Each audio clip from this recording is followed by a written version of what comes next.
late. So we want to thank, let's bring Lancelot, please. Now, for those who don't know this young man, how many people heard of Nollywood?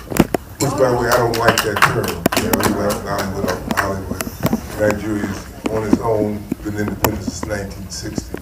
So we don't have to have a frame of reference of Hollywood. Nevertheless, let's take it on. He's one of the people, one of the pioneer directors that helped create that name. So I'm having him come all the way to Nigeria. He remembers when the Nigerian film industry was non-existent 30 years ago. And as of this year, it is 1% of the gross national product of Nigeria. Did you hear what I said? Yeah. 1% of the gross national product of Nigeria. Now, it's also part of the African Movie Academy Awards. Nigeria has created their own Movie Academy Awards, picks the best films in Africa and from the diaspora. The American Academy Awards is here, they're right here. So you're witnessing a major change in terms of black films, putting deals together with folks around the world on the cutting edge of a new day in terms of telling our story. We're happy to have this show here. With the question and that's what I see it. Hello. Good evening, everybody. I want to thank the Pan-African Festival for having us here. I'm from Nollywood. That's what we call it. Put in 20 years of my life practicing this. This is actually the break of my 20th year as a filmmaker.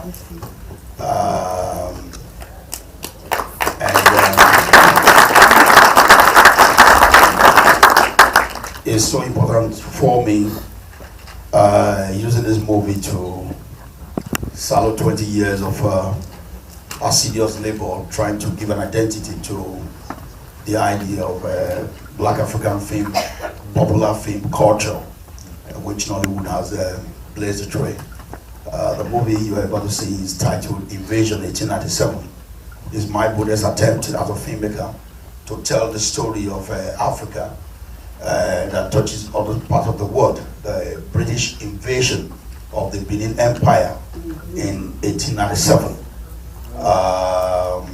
It's very controversial, very gory, and that's the picture. When you go Benin in 1897, you read about the Benin Massacre. That's what the British called it, the Benin Massacre. This is the first time somebody's coming out to say, no, it wasn't a massacre, it was an invasion. The massacre didn't take place in London or anywhere in Liverpool. It took place in my village in Benin. And all of the artwork you see, the bronze work you see all over museums around the world, that was how it left 117 years ago. You go to the British Museum, that was the first place I stopped to show the film, inside the British Museum. The American government has been gracious to the film. The Smithsonian Institute adopted the film celebrating 50 years of African arts inside the Smithsonian Institute. So the first American premiere was inside Washington, D.C. and it's been having a whole lot of run around the world. I hope you will enjoy it. It's caused a lot of controversy. God bless you. Thank you. Happy New Year. Now, before we start, there's a very important lady here from the Nigerian Film Commission. Can we have you come down, Miss Debbie, and say hello so folks can see who are the folks that make these films and support it? Is she in the audience? Let's give her a hand, please.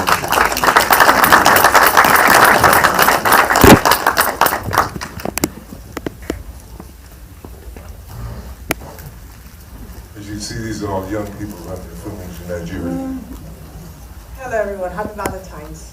I just literally flew from the airport and someone just picked me up from the airport and I came. I'm happy to see everyone. I'm happy that I'm here to be a part of this very wonderful festival.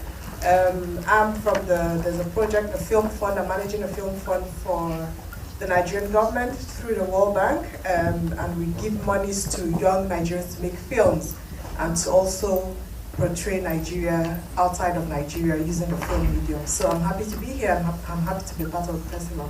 Thank you. We have several films in the festival. October, the one spotlighting Nigeria. So spotlighting Nollywood. Let's give them a hand and we'll have question and answer afterwards. Thank you very much. Thank you very much.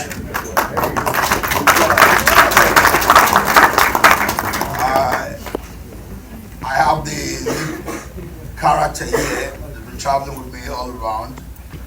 The man that played Oba Ovorame, Michael Omoregbe.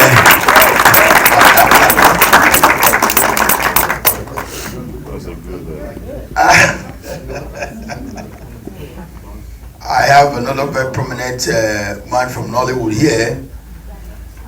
Now the Director General of the Tourism Board of Rivers State, Mr. Sam Dede. Mr. Sam Dede is here, yeah. The top actor in Nigeria and a university lecturer. There are other friends that came to support friends from Nollywood in America. I have Mr. Ben here. Ben, away from Ben, yeah, came all the way from Houston. Also helping promoting his film. I have Prince Wilson is here too, supporting. Thank you. I have Jackie Adekoye is also here from Houston supporting this project, yeah. And Felix, a young Nollywood actor coming up all the way from New York, also supporting. Thank you. My name is Lancelot Oduwa Imasuen. I'm the producer director of the movie Invasion 1897. This is what we're talking about, representing the 3,224 pieces of them that were taken away from the Palace of Yoruba Benin in the year 1897. Questions, please. Yes. Yeah. How important is the history of Benin to the black people of the Americas, and especially North America? Well, basically, Benin was involved massively in the slave trade. Like the king said, before the British came, Benin has been involved in dealing with the white guys in business. Pepper, rubber, timber were major business they were doing. So the king of Benin, which still remains one of the most important king in West Africa, because they had a very huge kingdom spanning all through Benin to almost the entire southern part of Nigeria today, to Ghana, to Dahomey. The king of Benin was in charge 400 years before this king came onto the throne. So there a lot of not black Americans today can be said to have been also moved from there, and they played a very important role as a slave route, because there was a whole lot of huge presence of the riverine area where a lot of this trade slave were taken through. So that is the connection. And what about the religious continuum? The religion of Benin is the religion that is practiced today in many parts of the Americas. Like Olokun, the goddess of the sea, is heavily practiced in this place. To where we call Lagos today, which was a camp. That is actually the name. Eko was a camp for the military when Benin took over Dahomey. Lagos, today Lagos in Nigeria, was a camp, and the big sea, the Atlantic Ocean, the Bar Beach, that's what we call it today, is a major sacrificial place for the god of the sea. That to date, whenever there's an ocean surge, Benin is called upon to appease that river, the Atlantic Ocean, Bar Beach. So that is the link. And most of the names in Lagos, present-day Lagos, Oshodi, Ikoyi, Etiosa, are direct words of Benin that the Yorubas probably don't have meanings to, like Ikoyi, Eko, Oshodi. Like you hear some of the names, like a lot of people, the guy that pressed the DCP of this film said, hey, I just got out of the university. I can link a lot of the names, like Tokumbo. These are names in Yoruba land that are actually names you can connect. A lot of these names that are originally Benin. Yeah. Thank you. Yeah. Okay, the lady first, please.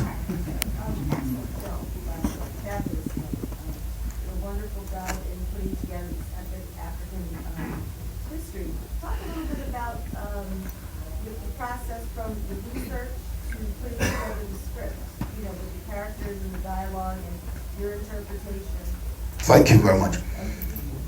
It's a very popular story in West Africa because going through what we call secondary school, there's a book written by, a drama piece written by Professor Olaritimi, early dramatic scholar, a drama scholar in Nigeria. He wrote this play called Ovurame Nogbaisi. That was in the school syllabus for several years.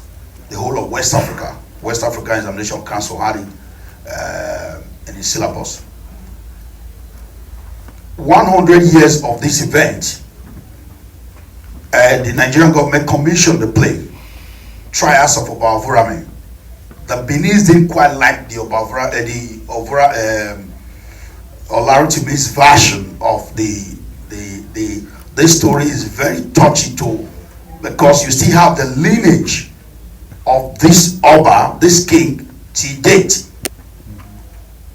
This was going to scuttle it, but somehow they were able to regain, that same family was able to regain the rulership of this same place that still exists to date. So they were there readily when I came up, because I'm probably the first person from there that wanted to tell this story from our perspective, because I always say unapologetically from our perspective as a Benin man. Because what was popular before this is really giving the story some kind of a challenge. What was popular was the Benin massacre. And if you listen to the white guys, they were always referring to the 7 unarmed white guys that were massacred, and never talked about the effort the people made to protect what was sacrosanct to them, that they wanted to desecrate. So the first time they came, they received them. So this part of the story has been silenced by the British over the years, giving credence to why that they sent business emissaries and the savages, the local Benin people just killed them. We didn't have the kind of money we required, because this was still less than $1 million. If I had about $5 to $10 million, it would have probably been bigger. Like all of the white actors, we had to source them from Nigeria. A lot of them were acting for the first time. We had to train them. And these were missionaries, doctors, and all of that were also very interested in his story. So it was difficult. We didn't have the funds to go to London. I tried to organize an audition there, and they were giving me their bills, and we're not going to pay. I said, we must go on with the story. We must get people to represent. So the research was total 6 months, because I wanted to do this independent of all the stories that have been told, because I sought the permission of the reigning monarch that I wanted to embarrass the British government with this story. And I'm very happy to let you know that on the 22nd of June, Galloway, why I got interested in this story, the generation of Galloway, who actually tricked, he got an award being able to sign the treaty. The British rewarded him heavily for being able to make them sign the treaty. But he didn't tell them back home that the Oba did not sign. It was the chiefs that signed. So we had all this research, but the Benin people had been in touch with the British government to see how these things can be returned. By June 20th, another soldier's family returned to voluntarily on their own. So whether it's a film that motivated them or not, we are very happy that they are listening to us. The BFI just screened it on last week on the 7th. We had a bigger, close to 450 people watching the movie in Britain, and it was really some great work there. So the research was total about 6 months. We have historians that volunteered information. The palace was also available to give us pictures and a whole lot that we needed to put this together. But our point of view was clear. We wanted to tell the story from our own point of view. Yeah, thank you. Yeah. We can take one more question. We can only take one more question. Oh, wow. Okay. I had a couple of points. What I found really interesting was the telepathic stove, and the introduction to that talked about the written script and languages. Well, there were several written scripts in Africa, the Meroitic script, and you had 3 different scripts in ancient Egypt, several scripts in Nubia and Ethiopia, and so forth. Yeah. But in terms of communication and the spiritual communication, that's very interesting. The other point at the end of the movie, when the gentleman who's going back to retrieve the artifacts marries a white woman, does this not now transfer the culture and the symbolism and the ownership of these artifacts back to them and defeat the whole purpose? I was praying that nobody was going to talk about that. It was, now this is my explanation. On the 7th of February, it was going to result to some kind of a fisticuff, a real war. There are a lot of Caribbean guys that were there that said, no, they're not going to take, I must go get the white lady out of it. I said, no, I must go get the white lady out of the film. From my perspective as a filmmaker, what I wanted to achieve was, I wasn't using the film to preach hate. It was deliberate on my part. And I stand to hold firmly to that, and using it to prick conscience. The lady herself was so convinced about what her boyfriend was doing, and she needed to be part of it by way of giving everything she had. Getting the costume, coming to court with him, and all of that. But a whole lot of black folks doesn't like that anyway. But again, like I said, from our point of view, whatever interpretation anybody wants to give to that is okay. But for me as a filmmaker, I was looking at it from the point of justice, from the point of what is fair and not about color and race. What they did to my people was unfair. They would have been more diplomatic about it, and like the king said, if he must deal with the white man, he wants to deal with him as equal. I've got something that you want in my place, let's sit down and talk about it, not you. And it was after the fall of Benin that the British was actually able to take over Nigeria. So we keep saying why this story is becoming very important now. Right now the Benin race is very small. We are less than 1 million in Nigeria, and it's so suppressed. Everybody respects the rich culture. I'm sure if not a culture that has been sustained, it would have been a forgotten race as we speak. But it was this singular event that actually paved way, it was the strongest empire in the whole of West Africa. It was after the fall of this Benin that Nigeria was able to be amalgamated by the British. The man died first. Nigeria was amalgamated 1st of January 1914, and the man died 2 weeks after because they incarcerated him in Calabar and were so scared. I went to the prison where they kept him. It was an underground dungeon after they moved him from Benin to Calabar. And when he died, the first son went to Calabar to want to retrieve his body. They refused to give and said he's been buried because they were so scared that there's a whole lot of magical powers and all of that, whatever, and they never to date showed where they buried the corpse of the man. That's the agitation we're having today. Let's have another round of applause. Thank you. The display continues tomorrow by 1:25 p.m. We're quite late. I hope you appreciate what you say. Again, the link and this is his first acting in his life, his first film in